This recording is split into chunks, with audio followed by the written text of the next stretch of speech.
Un truc à retenir aussi, c'est que ce modèle est shock-proof. Ça veut dire qu'il résiste aux chutes. Alors, à moi, il faut pas faut pas me dire un truc comme ça. Forcément, j'ai testé pour voir si ça résiste vraiment aux chutes. Un vidéoprojecteur portable, ça en fait déjà quelques-uns qu'on teste sur la chaîne et dans cette vidéo, on va parler de la Rolls des vidéoprojecteurs portables. J'ai nommé le BenQ GS50. Ça fait déjà un moment qu'on attend ce modèle et il est enfin sorti. Il est déjà dispo au moment où j'enregistre la vidéo et bonne nouvelle, il est bien à la hauteur de ce qu'on pouvait espérer malgré quelques compromis dus à sa petite taille. Pour information, cette vidéo est donc sponsorisée par BenQ, mais comme d'habitude, je vous parlerai des avantages, mais aussi des inconvénients avec des essais assez poussés. Comme ça, vous pouvez voir de vos propres yeux ce que ça donne. C'est pas juste moi qui dis si c'est bien ou pas, vous le verrez par vous-même. On va voir ce que ce projecteur portable a dans le ventre quand vous regardez des films, mais aussi plus particulièrement quand vous branchez une console là-dessus, c'est-à-dire une Switch, PS5, Xbox Series X, etc. Alors tout d'abord, pour le test de ce GS50, il y a vraiment un truc à prendre en compte, c'est qu'il a été pensé avant tout pour que vous puissiez l'emmener partout. C'est un appareil nomade et forcément, il a des caractéristiques particulières et donc des compromis particuliers par rapport à cette forme. Il est donc de taille très compacte, il a une grosse poignée sur le côté pour pouvoir le porter facilement. Il est fourni avec une belle sacoche de transport et quand je vous dis une belle sacoche, elle est vraiment d'excellente qualité et bien pratique pour ranger tout ce qu'il faut, c'est-à-dire donc le vidéoprojecteur en lui-même, mais aussi la télécommande, les câbles internationaux quand vous vous déplacez dans d'autres pays, c'est bien pratique comme ça. Mais surtout, il a une batterie intégrée, ce qui lui permet de fonctionner même sans le brancher à une prise électrique. Et ça, c'est bien pratique quand vous êtes au milieu de nulle part ou alors quand vous êtes juste à l'autre bout du jardin, là où justement vous n'avez pas de prise électrique. L'autonomie de cette batterie est donc de l'ordre de 2 heures environ.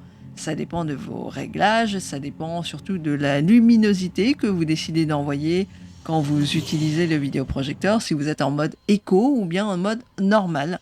2 heures, c'est donc juste assez pour voir un film, pas beaucoup plus. Il ne faudra pas compter faire des marathons toute la nuit avec cette batterie-là. Avec ce côté compact, ce qui est quand même assez bluffant sur ce GS50, c'est le rendu de l'image. Et ça, c'est clair et net. Il est donc plus petit que les modèles de salon, mais les couleurs sont super belles et c'est très lumineux. Quand on regarde un film dessus, les couleurs paraissent quand même assez naturelles. Il n'y a pas de gros défauts dans la colorimétrie. Et pour information, dans les specs, c'est donc du REC 709 à 98%. C'est donc du 1,07 milliard de couleurs en couleur d'affichage, ce qui est pas mal du tout. La technologie utilisée, c'est donc du DLP avec de l'éclairage en LED, ce qui permet d'avoir une durée de vie de la source d'éclairage assez longue, de l'ordre de 20 000 heures en mode normal à 30 000 heures en mode éco. Au niveau résolution, c'est un 1080p en natif, mais si vous branchez une source 4K là-dessus, comme une PS5 ou une Xbox Series X, ce sera compatible, mais ça sortira du 1080p en projection. En tant que test, ça fait le job et vous ne verrez pas trop de défauts dans l'image, à moins que vous ne vous approchiez vraiment très très près de l'image. Par contre, forcément, si vous avez aussi un modèle de salon en 1080p et que vous comparez l'image du GS50 par rapport à ça, vous verrez une différence. Le modèle portable GS50 est donc moins lumineux, mais bon, avec le GS50, vous avez la possibilité de l'emmener partout et de profiter d'une taille toute rikiki quand vous êtes en voyage. Et en plus de ça, par rapport au TH685, le roi du gaming en 1080p, c'est vrai que au niveau latence, le GS50, le modèle portable n'est pas aussi bon. Mais voilà, l'input lag est un petit peu moins réactif, mais bon, on s'attendait pas non plus à un miracle de ce côté-là. À mon humble avis, vu la taille, c'est vrai que le compromis est acceptable à mon sens. Si la mobilité est un atout qui est important pour vous, eh bien le GS50 a plutôt pas mal d'avantages. Si la mobilité n'est pas quelque chose d'important pour vous, je vous conseille plutôt de prendre un modèle de salon pour une différence de prix assez modique au final, surtout si vous restez en 1080p. Par contre, si vous voulez de la 4K, c'est pas là qu'il faut chercher. Ce sera d'autres modèles et un autre budget. Au niveau taille, au niveau poids, il est quand même un petit peu plus massif que le GV30 que j'ai pu tester sur la chaîne aussi. C'est vrai que le GV30 est vraiment bien compact. Par contre, au niveau résolution, le GV30, donc le plus petit, est à 720p, alors que le GS50 est lui à 1080p, ce qui est non négligeable comme différence dans la résolution.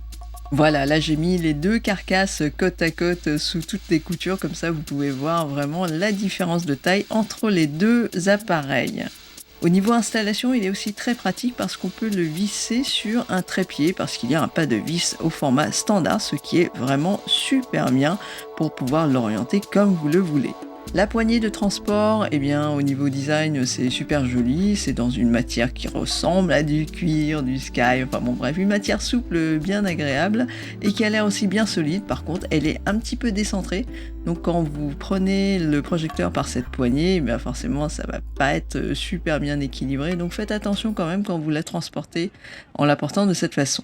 Un autre gros point fort du GS50, c'est sa facilité d'utilisation, notamment au niveau du réglage des trapèzes.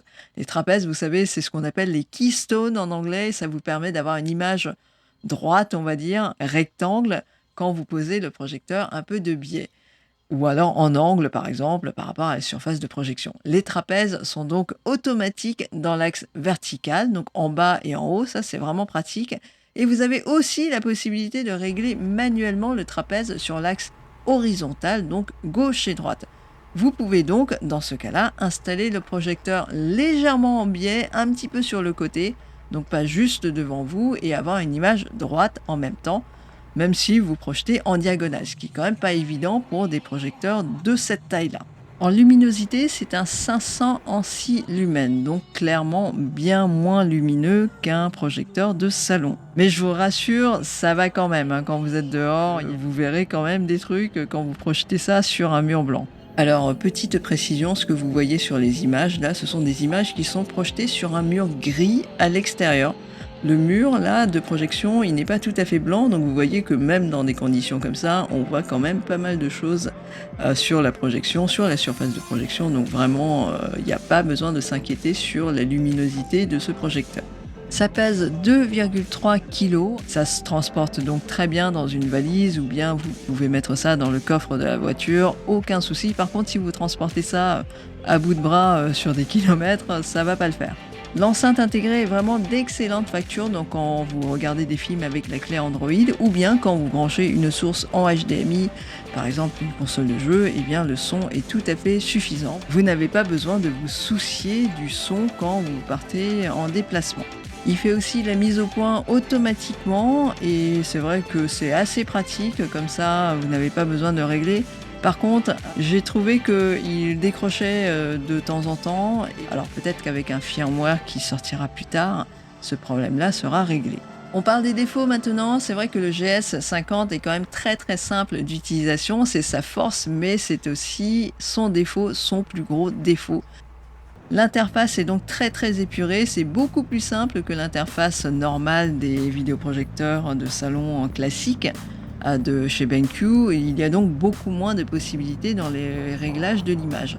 L'interface hyper simple et donc forcément on ne peut pas trop rentrer dans le réglage des couleurs dans le détail.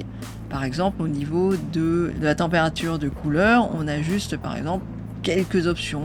On a warm, donc à dominante jaune, pour une image qui soit beaucoup plus chaleureuse. On a une image froide, donc à dominante bleue.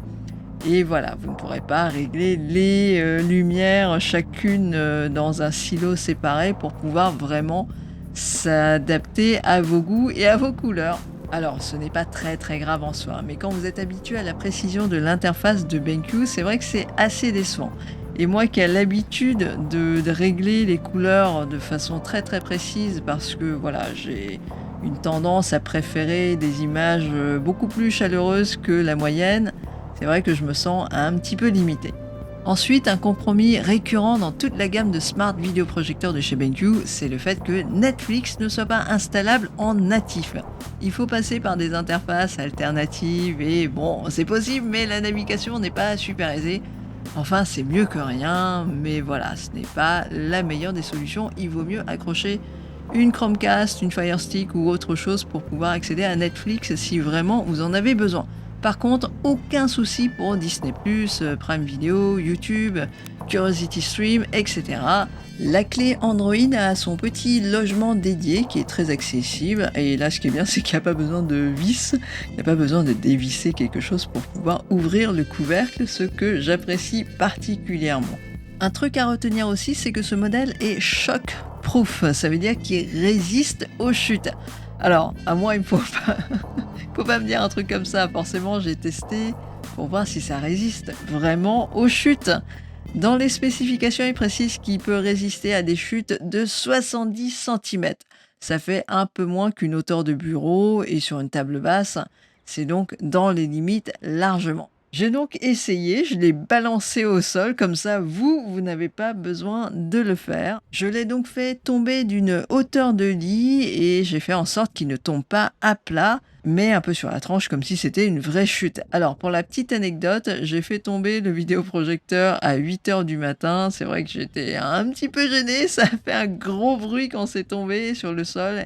Forcément, quand 2 kilos arrivent comme ça sur le sol, ça fait du bruit. Il y avait quand même de la moquette. J'ai pas été jusqu'à le balancer comme ça sur un sol en béton quand même, mais voilà, ça permettait d'avoir une idée de ce que ça pouvait donner. Et voici la première chute. Aïe, ça fait mal. Et après la première chute, eh bien, j'ai recommencé, je l'ai fait retomber une deuxième fois pour voir si ça tiendrait le coup. Et la voici, la deuxième chute. Ça fait mal. Alors, après 2 chutes, il a quand même bien tenu le coup. Un des côtés s'est délogé. Vous voyez, c'est la plaque verte. Là, ça s'est délogé. Mais bon, il n'y a vraiment rien de grave. Ça se remet tout simplement. Il suffit de reclipser la plaque verte. Et il faut appuyer un petit peu. Mais voilà, c'était bon. Il a vraiment bien tenu. Après 2 chutes quand même, je le rappelle. Il n'a pas cassé, ça fonctionne toujours très très bien. Après, j'ai donc regardé en mettant un petit film pour voir si ça fonctionnait, et il fonctionnait correctement après ce traitement. Donc, c'est vrai, le GS50 est bien shock-proof, c'est validé. Par contre, si le GS50 est shock-proof, ça ne veut pas dire qu'il sera totalement intact après des chutes comme ça. Il n'en sortira pas indemne de chutes comme ça. La carcasse sera marquée, ça il faut que vous le sachiez. Elle aura donc des traces de choc, des traces de chute. Je n'ai pas eu de chance sur ce test en plus parce que le projecteur a quand même eu une casse un peu gênante. C'est la languette qui protège la connectique. Cette languette était attachée à la carcasse avec un petit filament qui était en fait là bien pratique parce que ça permettait de ne pas le perdre. Eh bien, ce petit filament qui le tenait s'est rompu avec les chutes. Encore une fois, ce n'est pas grand-chose, mais bon, voilà, vous savez maintenant ce que ça fait quand ça tombe.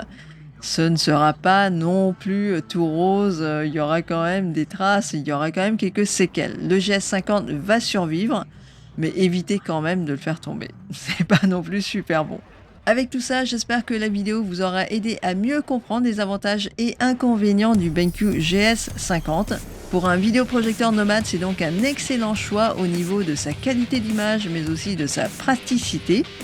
Par contre, il a aussi quelques compromis, mais voilà, c'est des choses qui sont tout à fait vivables, c'est des choses qui sont tout à fait acceptables. Et à mon sens, c'est vraiment un vidéoprojecteur qui vaut le détour si vous avez envie d'un modèle avec lequel vous pouvez voyager. Je m'appelle Gia, si c'est la première fois que vous arrivez sur la chaîne. Merci beaucoup pour avoir cliqué sur la miniature de la vidéo et d'être resté jusqu'à la fin. Je vous souhaite une excellente journée et sur ce, je vous dis à très bientôt.